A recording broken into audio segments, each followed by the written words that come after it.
Hello, আসসালামু আলাইকুম। আমি নুসরাত জাহান লিয়া। কেমন আছেন আপনারা? আলহামদুলিল্লাহ আমরা ভালো আছি। চলে আসছি প্রতিদিনের ব্লগ নিয়ে। আজকে চলে আসছি, ইদানিং কিন্তু মোটামুটি কিছুটা গরম পড়েছে, আর এই গরমের মধ্যে আমি নিয়ে আসছি ভর্তা।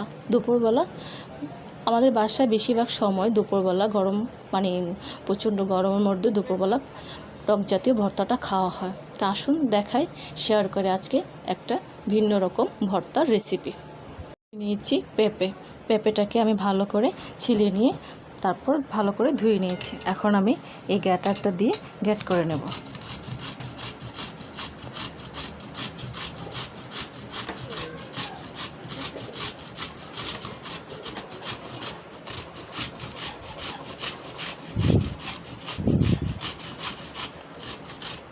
এই তো এইরকম করে গ্যাটারের মাধ্যমে আমি সবটা পেঁপে গ্যাটার করে নেব।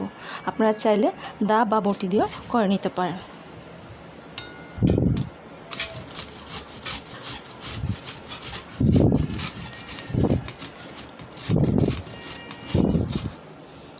সম্পূর্ণ পেঁপেটা আমি একেবারে এই গ্যাটারটা দিয়ে গ্যাট করে নিয়েছি।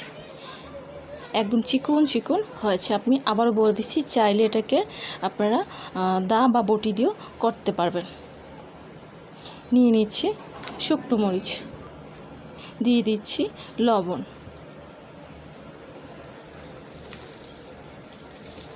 শুকনো মরিচের সাথে লবণটা দিলে কি হয়, হাত দিয়ে ভালো করে ম্যাশ করা যায়।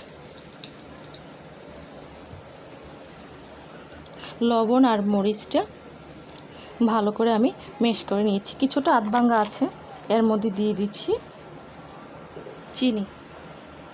চাইলে এখানে আখের গুঁড়ো দিতে পারেন। দিয়ে দিচ্ছি তেঁতুল।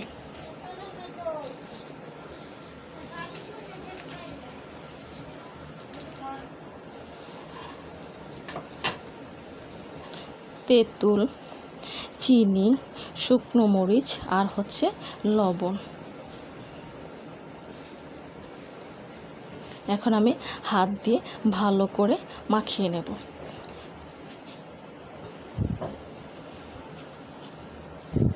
একটু ভালো করে মাখিয়ে নিতে হবে, তাহলে কি হবে, ভিতর থেকে পেঁপের যে একটা রস আছে রসটা বের হবে। রসটা না বের হলে কিন্তু এটা ভালো লাগবে না।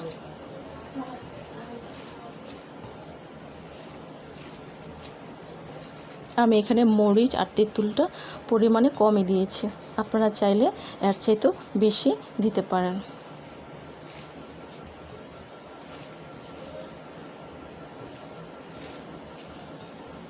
সম্পূর্ণটা মাখানো হয়ে গেছে, একেবারে মাখানোটা রেডি।